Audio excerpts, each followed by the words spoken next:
Friend of mine, what's that you say? Friend of mine, what's that you say?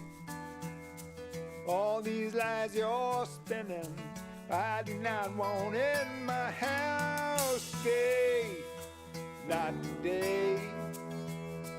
Friend of mine, you're in a trance. Friend of mine, you're in a trance. You've been hypnotized by the wiles of a snake charmer and his belly dances.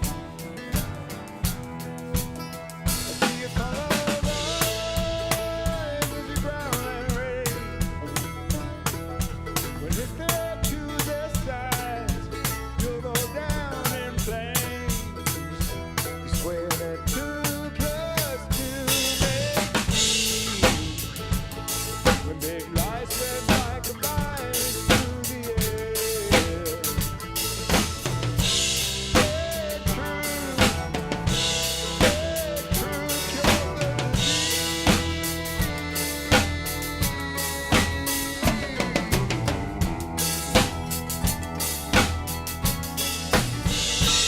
Friend of mine, shake that dust from your eyes. Friend of mine, shake the dust from your eyes. You're worshiping false prophets, masters of the trope, half truth and lie. I see your color rise as you growl and rage. When it's the red to the side, you'll go down in flames. Stay that too close to me. When big lies spread like a virus through the air.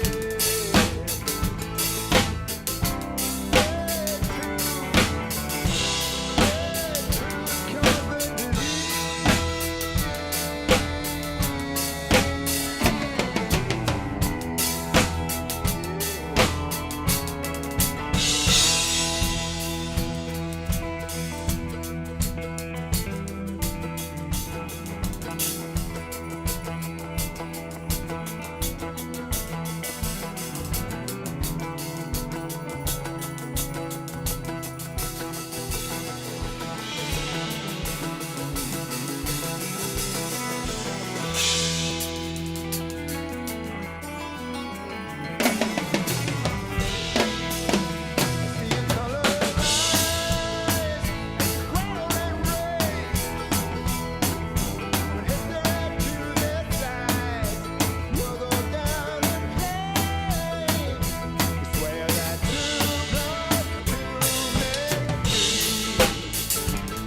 When big lies spread like a virus through the air.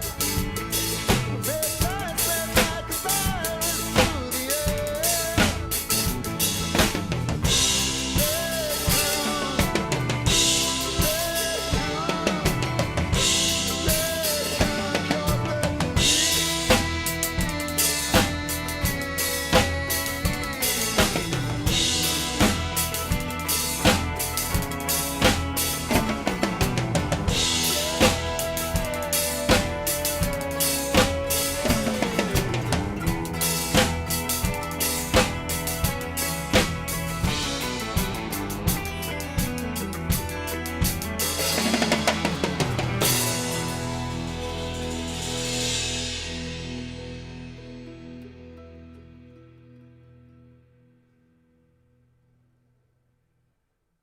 Darn it, I left my lav on. That's why I was hearing an echo. Roger Street Friedman. Hey, if it's not one thing, it's another. I know. You know, I yell at people all the time. Make sure you shut off your voice mic. I left it on. Welcome to the Monday Night Live Stream. I'm hanging out with Roger Street Friedman tonight. Bandmate, songwriter, great friend, coffee aficionado in his wall. And Wow. and unfortunately, we haven't been able to play together in person in quite some time. Many, many moons. Many, many moons. you know, since a little before the lockdown. And then, of course, we've been working remotely a little bit. But, you know, it's been kind of a crazy, I can't believe it's almost a year. Like it's I know going to come up on a year soon. It's nuts. Yeah, it's really, really bananas. So hopefully in 2021, we're going to make some things happen in person, right? Absolutely. And it's got to happen. It just has to happen. Come hell or high water, Jim. That's right. That's right. So what I was thinking is before I like settle into like chat, let's have you play a tune on your own, and I'm gonna move to a different location in the studio while we do that. So I'm gonna leave you to it. You play a tune for us, and then we'll go from there. Okay. Let me. I'm gonna tune. Yeah, you do that.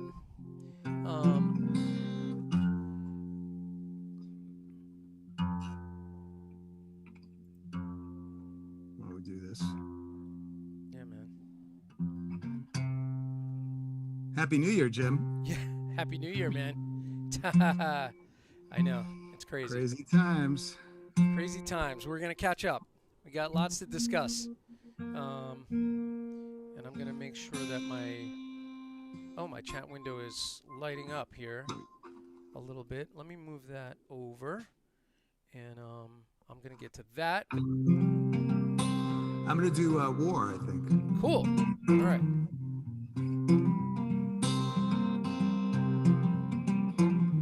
In the winter of 1919, from the port of Archangel, a regiment marched through the frozen north in the general direction of hell.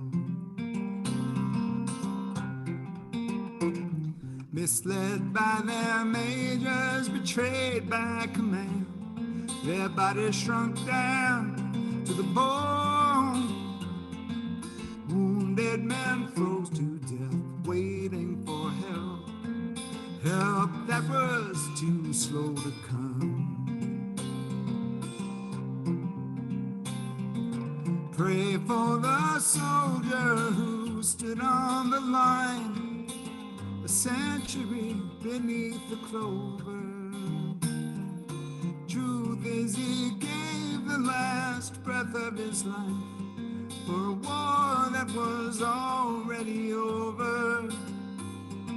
A war that was already over.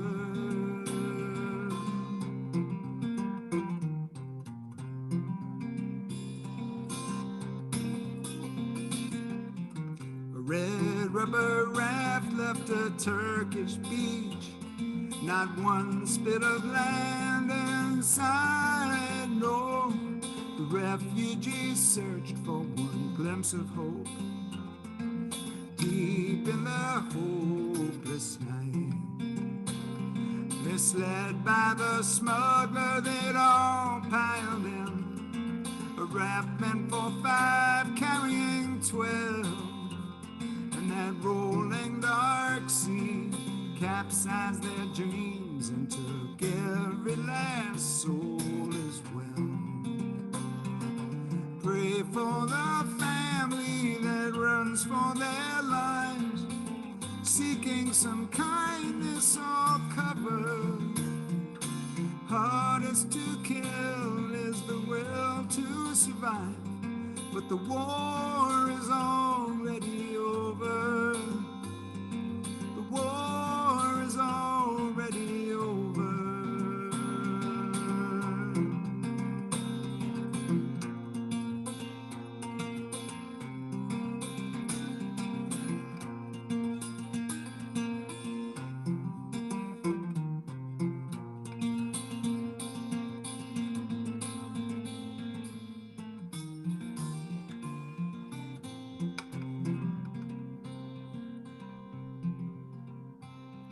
And the river of souls keeps on rolling, orphaned and drifting along. 7+ billion and then some. In a world with a heart made of stone, and the patron saint of lost causes grips his worn wooden cross, wrestles with God on two battered knees, asking, how can I bear such a cost? Pray for the people who struggle in vain. Toast to the dreamers and lovers. Tell them don't bother, they're wasting their time. The war is already over. The war is already over.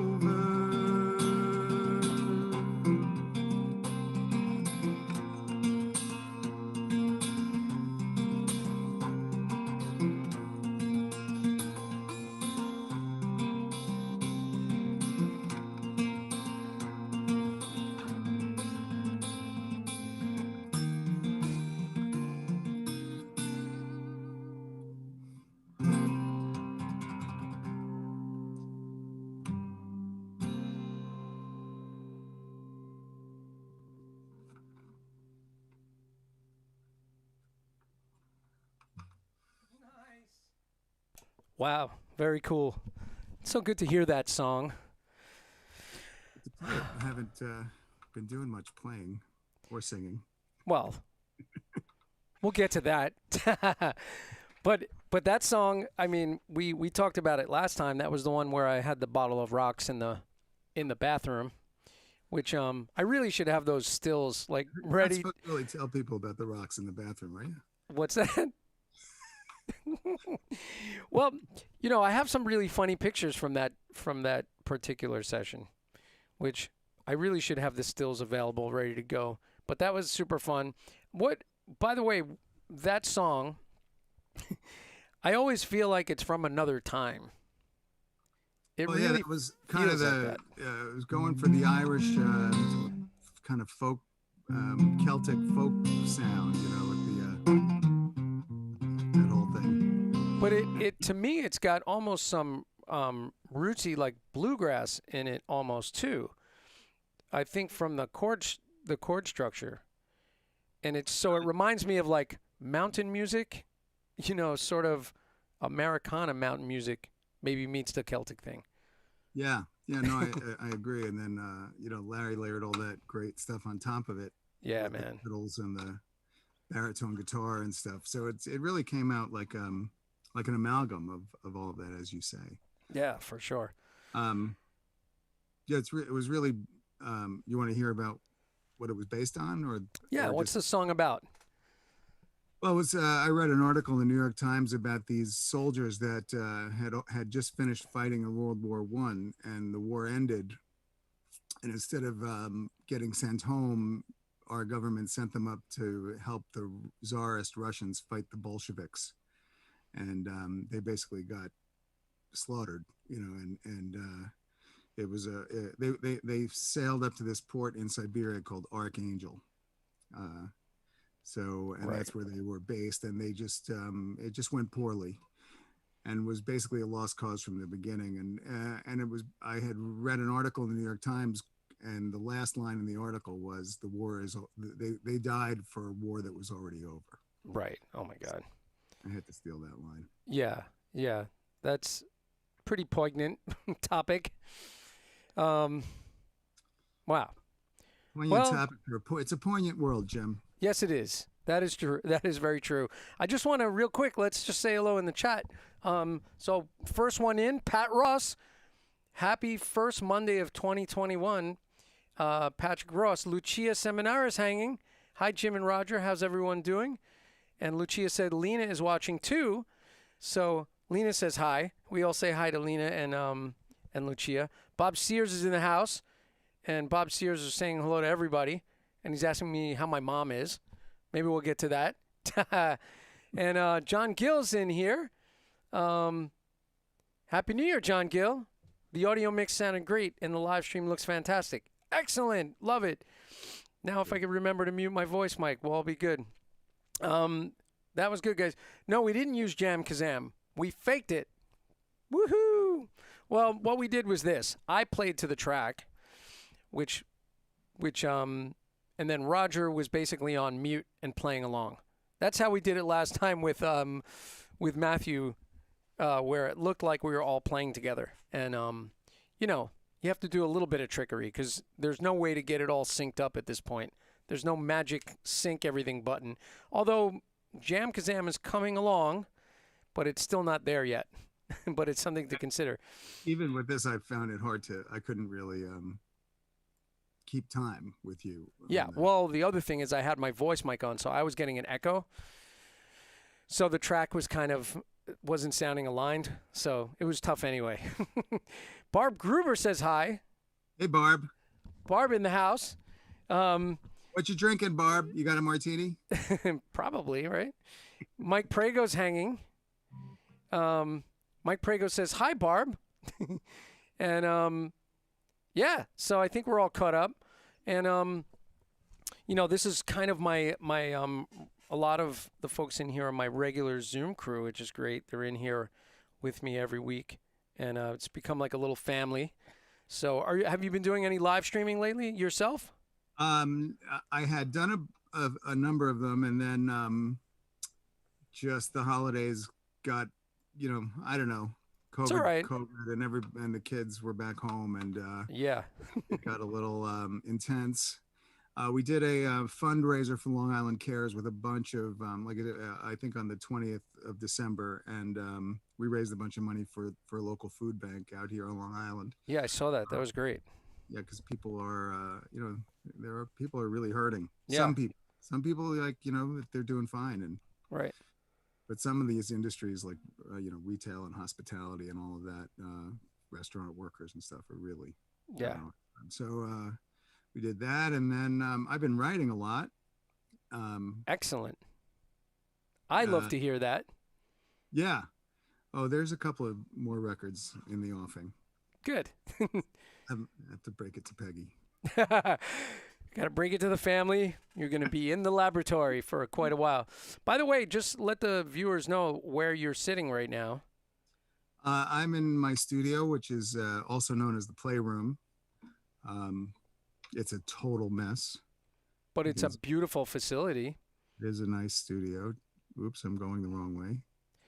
I mean, I've spent a lot of time in that room, and it's really a wonderful place. It's a little bit messy. That's okay. And then the board is over here. Nice. And the live room is behind that glass. Yep. Yeah, it's such a great sounding room, and we've gotten some amazing drum sounds down in your studio with various microphone configurations. We've done the Glyn Johns method. The Glyn Johns is basically how we did Rise, isn't it? No. That's how we did. That's how we did. We did a couple of tracks on Shoot the Moon that way. Yeah. And that's really a fun way. A fun way to have it set up. It looks so minimalist, but the sound was so good. And explain that to the people what that is. Well, so Glyn Johns was Led Zeppelin's producer, and you know those huge John Bonham sounding drums. What he did was, in addition to recording them, I believe, in a back hallway somewhere. Yeah, that was very reverberant. He only used 4 microphones. A lot of people will use,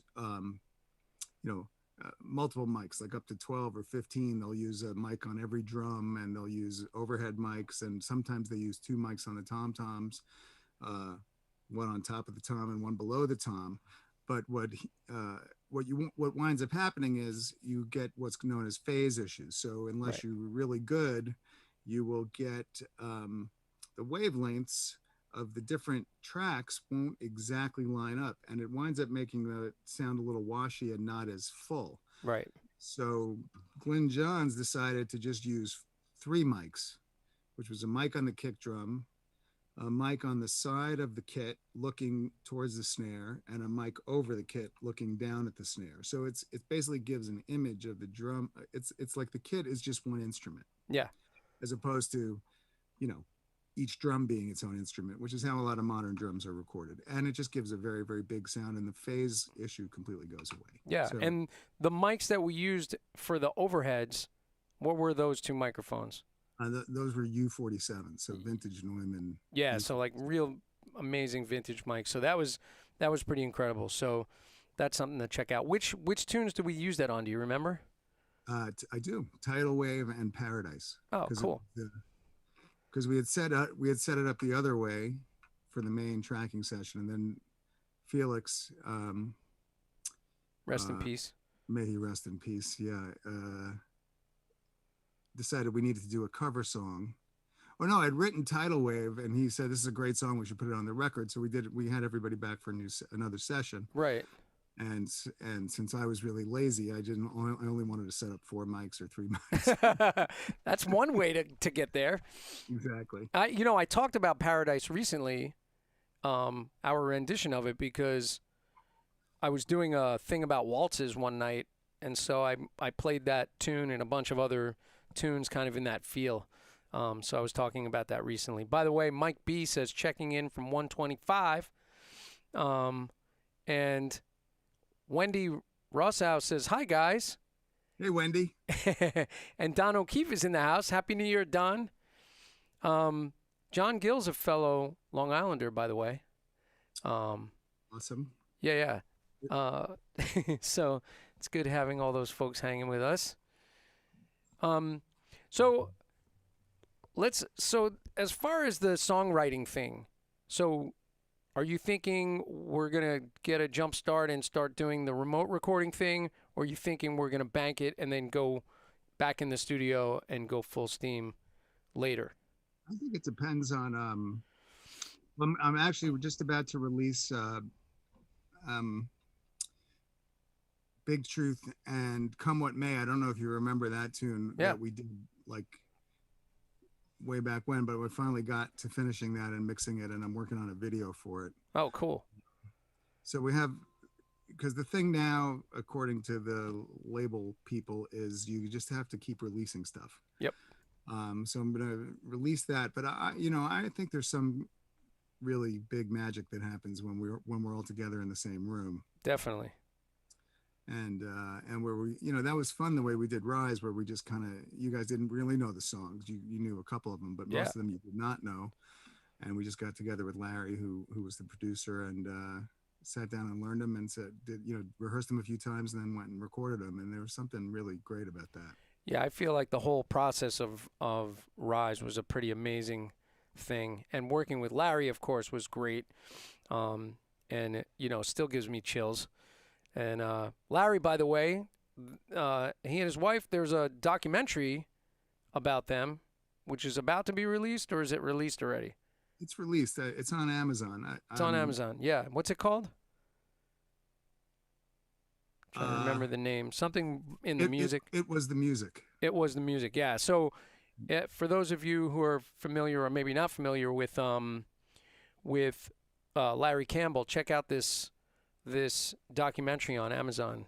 It's pretty amazing stuff. So it's really amazing, and it's interesting because this guy basically happened into a club where they were playing upstate, and was so enthralled with Larry and Teresa. The name of their act is Larry Campbell and Teresa Williams, and they're married. But he was so enthralled with their roots vibe and Americana vibe, and Larry plays all those different instruments, and that he was like, I want to learn more about this couple, and he wound up putting this documentary together, and it's really interesting because they come from completely different worlds. Like Teresa is as Larry says, she's from where they polish the buckle on the Bible Belt. And he's from New York City, but right. Although he doesn't really feel like 100% like a New York City kind of guy. No, I think he was really inculcated in this. And when I learned stuff in the documentary that we didn't talk about when he was down here, but he loved all this country music, you know, whereas everybody else was into, I mean, obviously loved rock and blues and all that stuff, but Yeah. he really got the country bug and joined a country band in the early 70s, I guess, and wound up out in California and then in Jackson, Mississippi for a number of years and really immersed himself in the whole roots Americana country scene. And you know, his playing is so authentic. Yeah. And, you know, the things that he plays, not only is it so authentic, but it's so creative, but so simple. Like sometimes it's the simplest thing, right? And it's just the right thing in the right spot. You know, he's really masterful with that. In fact, I learned so much because when you guys left after we had the basic tracks done and I had done my singing part, he came in and did his overdubs, and it was just Larry and I and Larry and me in the studio, Right. and just watching how the sausage got made was Yeah. like a masterclass in musicianship. In fact, you know, on Poison in the Cut, which I think you're going to play, I overdubbed the electric guitar part, and I tried to channel his. I mean, obviously, I'm not approaching Larry Campbell's playing, but I feel like I did this melodic voice leading thing on the electric guitar part that was really inspired by his ethos, I guess. Right. Very cool. It was a lot of fun. Yeah, that was pretty magical. All those sessions, I feel like it was just a great time. You know, we were really tight knit. I was living in your house for a little while.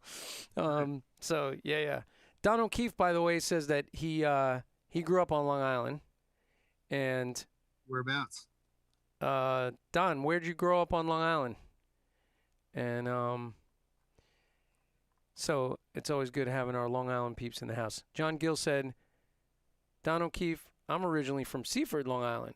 So John Gill's from Seaford, and originally, and Don O'Keefe will answer shortly with the delay. My dad docked his boat in Seaford. There you go. John Gill? Up until the time I was 6 years old. Wow. It sunk in a bad storm, like one of the hurricanes. Oh my God. He decided not to get a new boat. That was his excuse. That's one way to kick the boating habit. Your boat sinks. End of story. I was going to say about the recording of Rise was that first of all, we like each other a lot, all of us. Yeah. And then Larry was just such a pleasure to work. He just fit right in. Yeah, totally. And it was so cool. And you think somebody who's worked with everybody is going to be a little, you know, full of himself, but you know, like not at all. No, he's so chill. And so every morning it was like we'd get there nice and early, make some espressos, hang out, get a little coffee on, go down in the studio, get some sounds, and then we'd work until around lunch, do some burritos, and then hit it, and then we'd hit it till 6 o'clock, right? It's like a regular working day. And then we'd resume the next day. It was just a really nice way to work, nice process. It was great. And, by the way, Giant Flying Turtles record, which was recorded in your studio, is in the process. There's vocal overdubs happening, but all the tracks are done except for maybe some background vocals. Talk about a lot of drum mics. Talk about a lot of drum mics. Yeah, we had the big rig, the big setup, and lots of drum mics, and we got great drum sounds on that record, and I'm really excited. I'm going to have that whole band on pretty soon to talk about it. So we're just waiting for just to get a little bit closer. We're getting there. I still have to go in for some mix sessions, but that was a lot of fun. That and you guys blew me away. I mean, it was really great having you down here. Oh, thanks. Yeah, that was so fun to do it at your place, first of all, because I knew we were going to get great sound. And it was kind of fun mixing our two worlds together, right? Absolutely. And getting to see, all you guys play. I mean, everybody, Calvin, JT, Jay, TJ, TJ. Jesus Christ. Johnny. Getting old. Johnny, yeah, Yeah. just monster players, everybody. And that was a blast. Didn't we I can't put TJ's amps in your bathroom? Yeah. So he had his amp in your bathroom, and we tracked him in the little middle booth, right? Oh, no, he was in the room with me. That's why his amp was in the bathroom. And Calvin was on the upright, and we had Johnny in the control room doing scratch keyboard parts. So, yeah, it was a pretty interesting process. But, again, you know, I think your room and your place and you and I, there's like a little magic that happens when we all get together, so... By the way, Don O'Keefe says that he grew up in Bayshore, but his wife is from Seaford, and they lived on Canal on Narragansett Avenue for a bunch of years before coming to Westchester and then Connecticut. So there's Don O'Keefe's story. We got it. Excellent. Well, I live in Sea Cliff. That's right. About as far north as you can get from Seaford. That's right. And Sea Cliff, on the water, though. for those who don't really know Sea Cliff, it really is like up on a cliff, and it's looking over the water. It's really beautiful. It's not a very original name if you think about it. That's right. Like when I asked Allie when she was a little girl what the name of her frog was, and she said it's Froggy. That's not very original, is it? No. So what do you think? Do you want to play lessons? Sure. I have to tune again. That's all right. I'm going to pin your video while you're tuning so everybody can watch you tune. And then, actually, I'll just go to speaker view. I'm going to move over by the drum kit.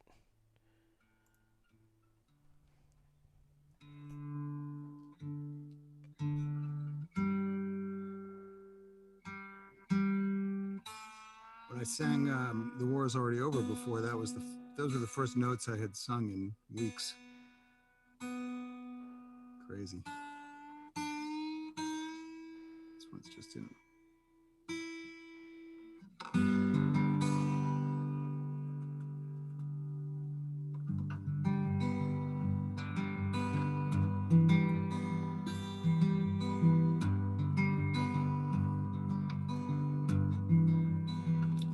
That this headphone cable is hard and it's knocking around a lot.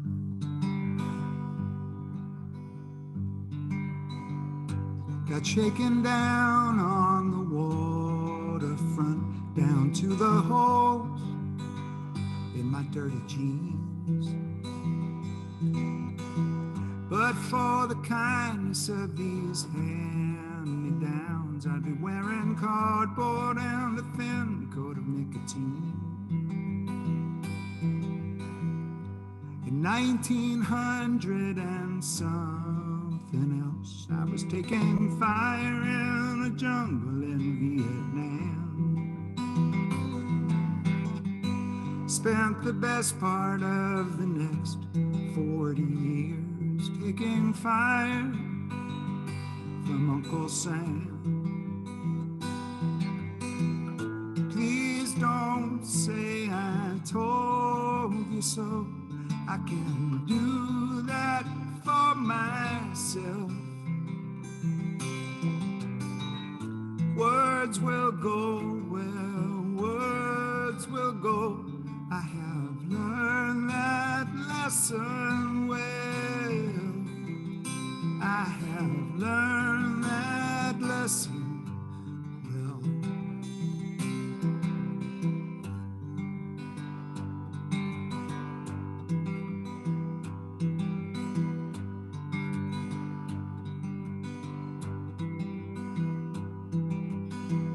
Now the wind blows cold in this hard-ass town. You turn your eyes as you pass me by. The stains on the pavement all seem darker now. I keep thinking it's a sign. Please don't say I told you so. I can do that for myself. People know just what people know. I have learned that lesson well. I have learned that lesson well.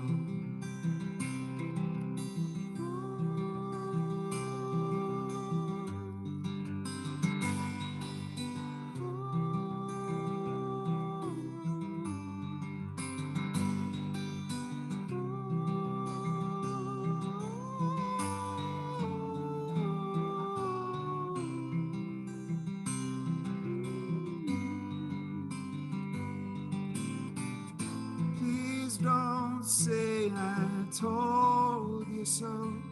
I can do that for myself. Life will go where life will go. I have learned that lesson well. I have learned that lesson well. I have learned that lesson.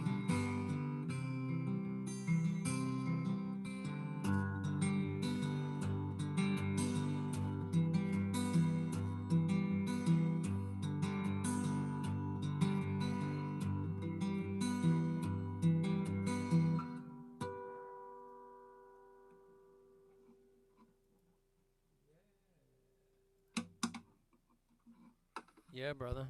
Nice. That's a great tune. I missed the shaky shaky. The shaky shaky. I would love that. Larry would be like, all right, Jim, it's time for the shaky shaky. The best line of the whole recording session was when he tried to demonstrate something to you on the shaker and he couldn't quite shake it. And he said, there's something wrong with this thing. Yeah. He's like, the shaker's broken. Yeah, that was pretty funny. I'm gonna do my best to play along with my drum part of Strange Shape of Love. So if you want to mute and play along too, but just because that's just such a great feeling tune. And again, by the way, we have some rockin' tunes too that we do in our live sets. But we're kind of focusing on the songwriting and these are just some really beautiful, amazing tunes. So I'm gonna get that one rolling here, and then we'll check the chat again. All right, so here's Strange Shape of Love. I think I gotta. Larry Campbell's electric guitar. Yeah.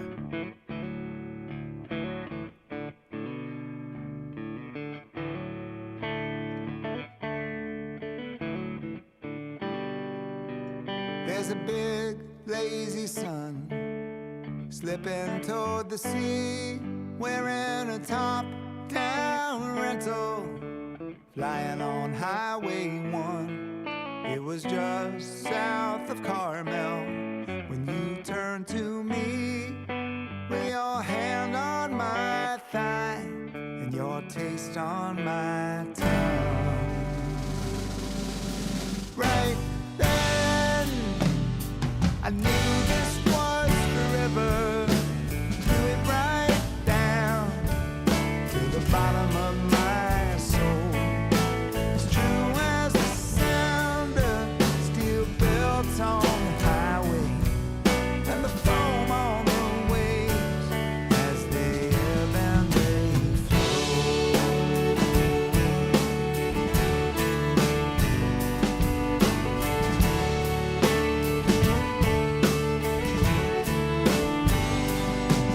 There's a cool rising sun in the east over Brooklyn.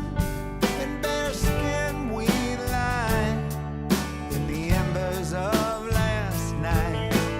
Eyes locked together as you take me in. Two hearts become one in the heavenly light. Right then, I knew this was forever. Knew it right down to the bottom of my soul.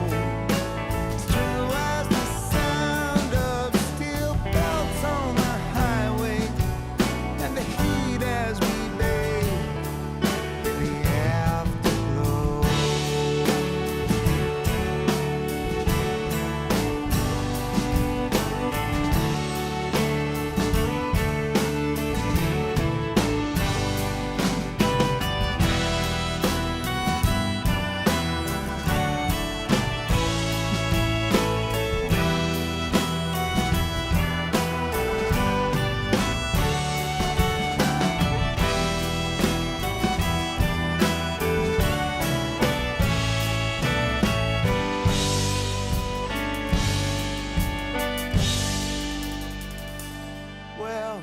We no longer travel that winding two-lane, and you look right through me when I get undressed, as we kiss goodnight and go our separate ways. I close my eyes and remember the West. Right then, I knew this was forever. Do it right down to the bottom of my soul. As true as the sound of steel belts on the highway, and the strange shape of love as it ebbs and it flows. The strange shape of love as it ebbs and it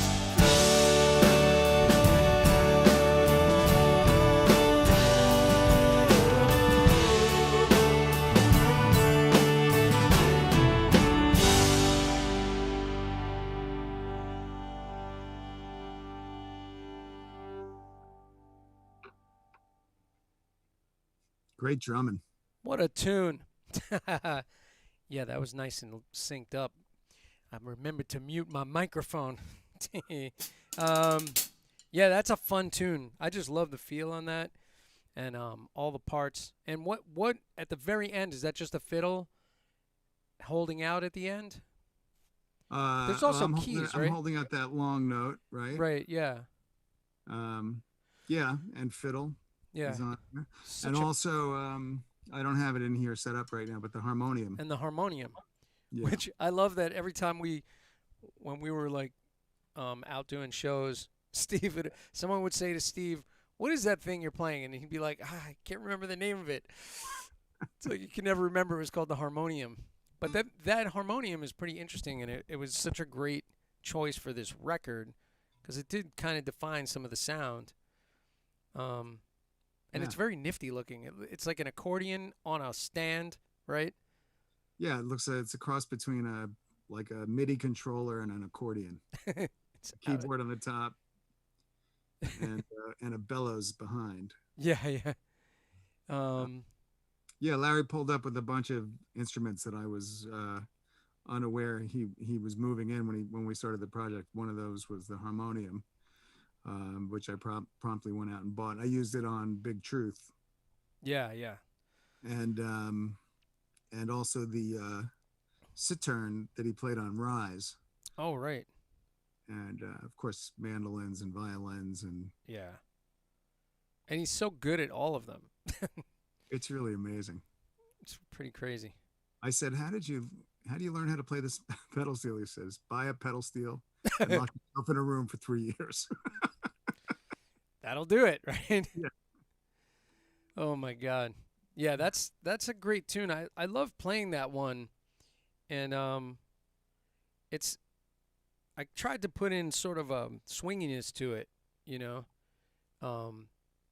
So Don goes, should have told us it was internet magic. Yeah.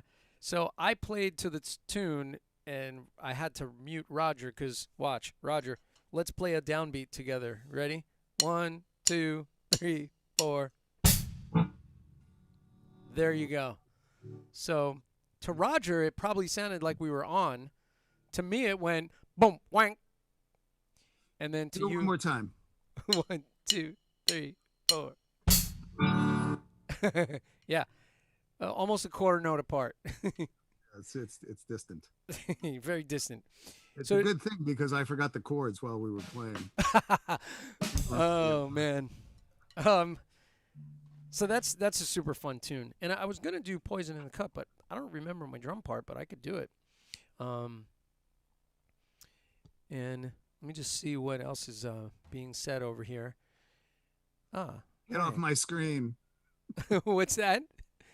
Get off our screen. Yeah, exactly. Yeah.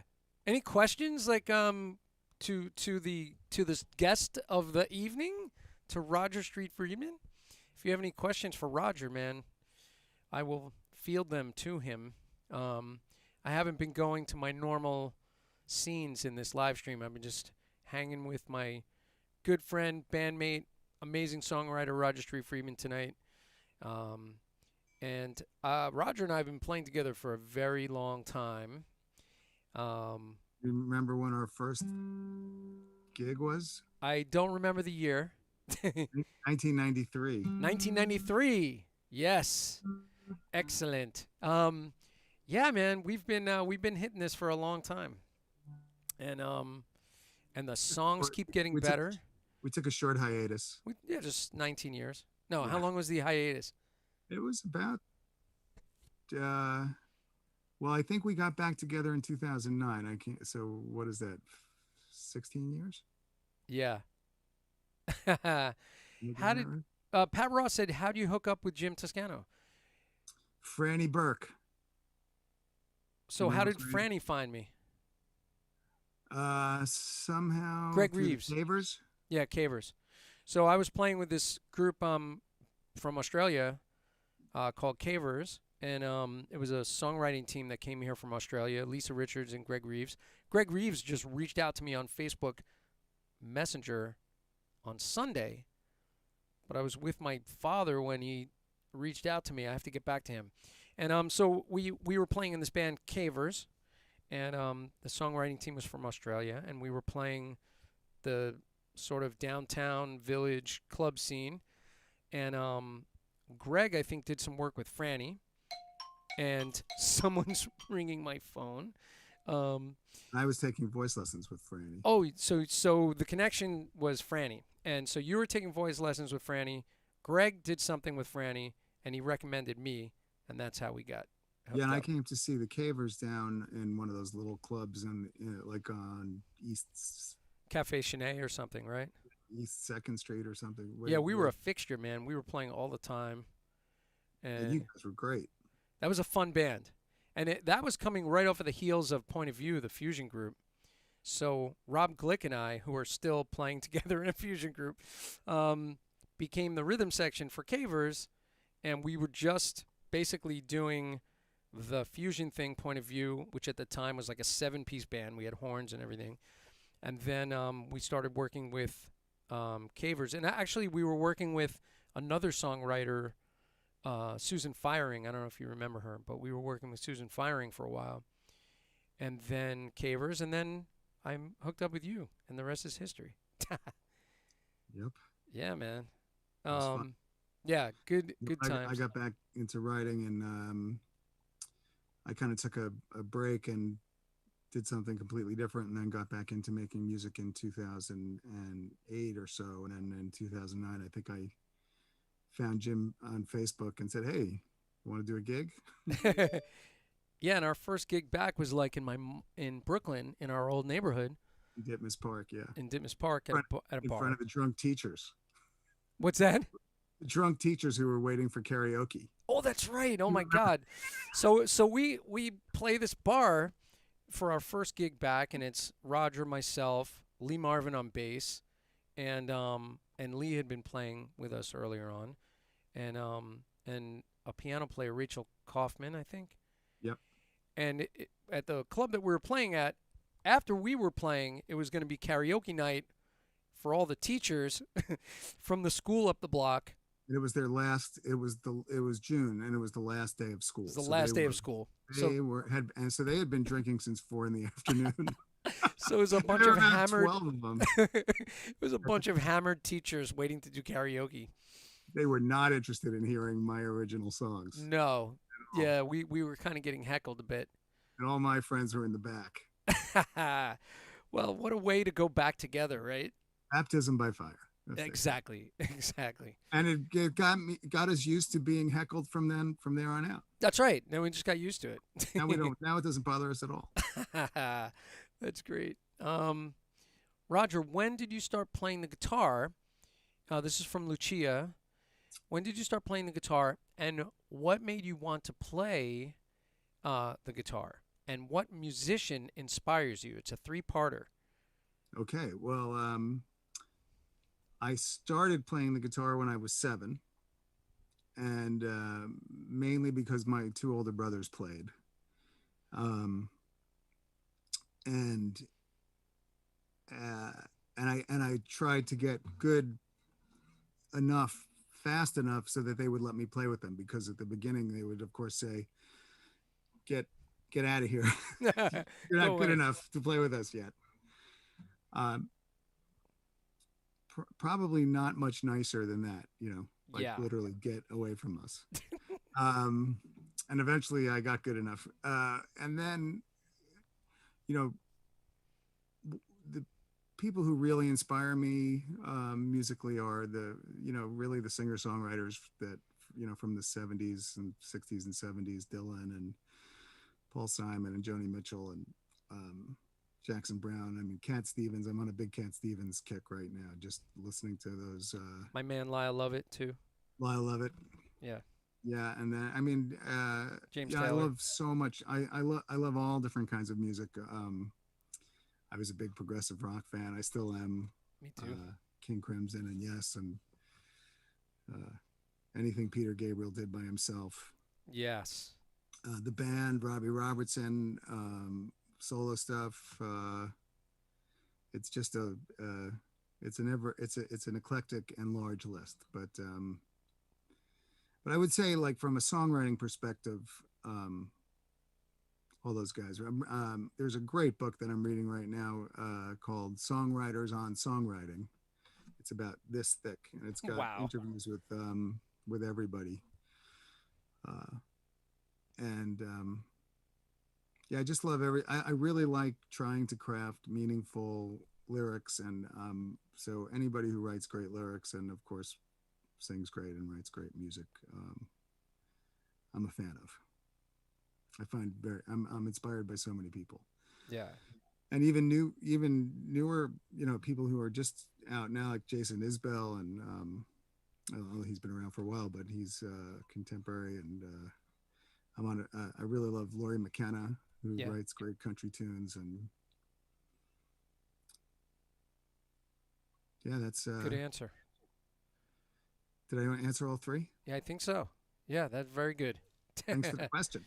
Yeah. That was a good question, Lucia. She's always thinking. And Lucia's a multi-instrumentalist and a drummer.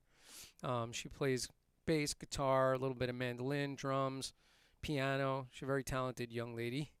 So, and actually, I'm just going to plug this real quick. Next week on Saturday, we're filming the podcast with Janine Fox, Oh for Drum's Sake, and Lucia will be with me, and we will be guests for the Drum History podcast with Dom Famularo, John Gill, Bobby Angeletta, and there's one other person I know I'm forgetting, but it's we're filming it on Saturday, and then as soon as Janine gets that edited, that'll be put up. So Lucia will be part of that. So she's very excited about that. She just said so. That's amazing. Yeah, I figured I'd mention that. What do you think we play Poison in the Cut, and in our magical way? I'll try to remember the drum parts because I haven't played this one in a while, and there's a lot of liberties with the stopping and going in this tune. So I'll do my best to follow. You do your best to follow. I can't wait to see this. Yeah. So it should be fun. I'm in the hot seat now with this. But this is a great tune, and we'll close out with this, and then we'll say goodbye to the nice folks. So here, let me get this one rolling. You're gonna do your magical mute button.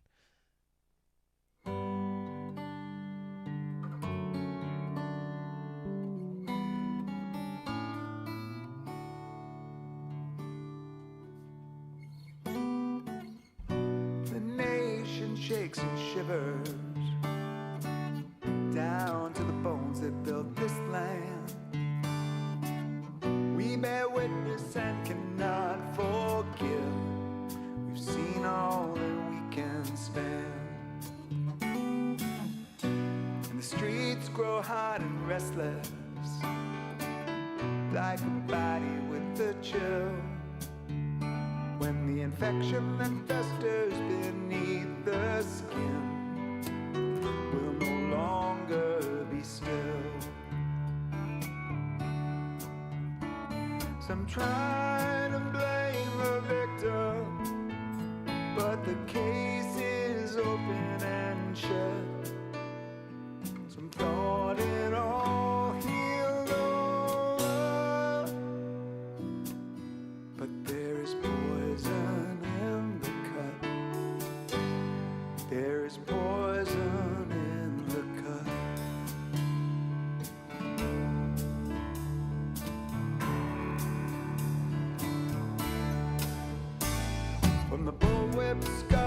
to the lynch mobs, black dreams torn, broken and wrecked.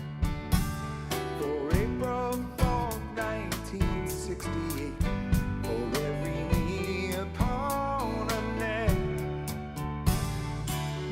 we are marching in our sorrow. We are marching in our rage. We are marching toward tomorrow and the turning of the page. You can no longer blame the victim. Once opened eyes can't be shut. Some say it's all healed over, but there is poison in the cut. There is poison in the cut. Until the original light is exposed to the light, this fever will not break. Nobody's free until everybody is free. For the spark that starts the fire, for all that is righteous and just, we march to shine a light on it, drain the poison from the cut. Stand with our brothers and sisters, because we know we must. We stand to shine a light on it and drain the poison from the cut. Drain the poison from the cut.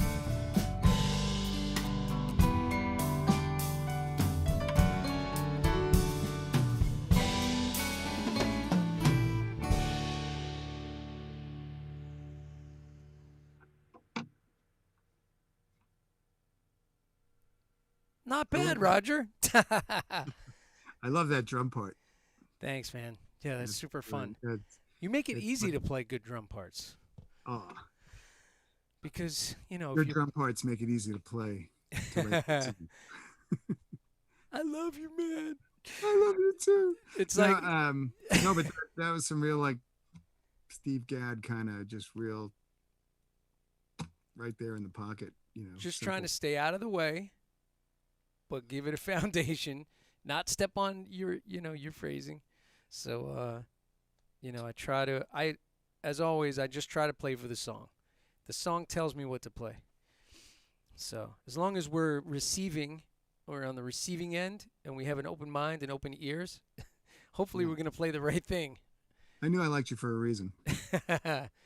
Well, that's your. Great keyboard player. And I'm sorry. Go ahead. Oh no. I was just going to say that's why I like when you send me the lyrics, because I like to kind of, you know, get better understanding of where you're coming from, so that when I put my stuff down, hopefully it's going to do the right thing. Yeah, I mean that's all. The art of recording and the art of making music is sticking with the, you know. What were you going to say about the making it keys? work? Oh, that playing piano on that is Jeff Kazee, who plays with the Asbury Jukes, Right. and I met him at a session down here also with Felix. Sweet. Yeah. Rest in Great guy, peace, great Felix. player. Man, crazy, right? Well, listen, this was super fun. We got to do this again. Absolutely. I think we had a really nice hang tonight. Nice dynamics, Jim. Great part. You're painting the parts at time. Yeah. Definitely trying to paint some parts. Thanks, Ross. Pat. See, Pat? You see what I just did there? That's an inside joke. Yeah, man. Thanks for hanging, guys. All of you wonderful folks. Kelvin Joyner's in here. Happy New Year, brother. I haven't seen you, Kelvin, in a long time. Kelvin's a songwriter and a guitar player. So cool to hang. Welcome to 2021. Everybody, stay inspired and just work at your creative endeavors because this is what's going to keep us. What the hell is that? That's what's my monitor just fell off the oh my wall. God. And can I plug something? Yeah, please. I think on I think it's January 17th, but you could check out my webpage, which is rogerstreetfriedman.com. I'll be streaming from Rockwood Music Hall solo. Oh, cool. Actually, I'll be streaming from here, but it'll be through their channel. Gotcha. Yeah, if you want to hang for some, probably be about an hour set. And when is that? January 17th at 9 p.m. January 17th, 9 p.m. Roger Street Friedman live from Rockwood Music Hall via the Playroom in his home studio. Great to man. see you.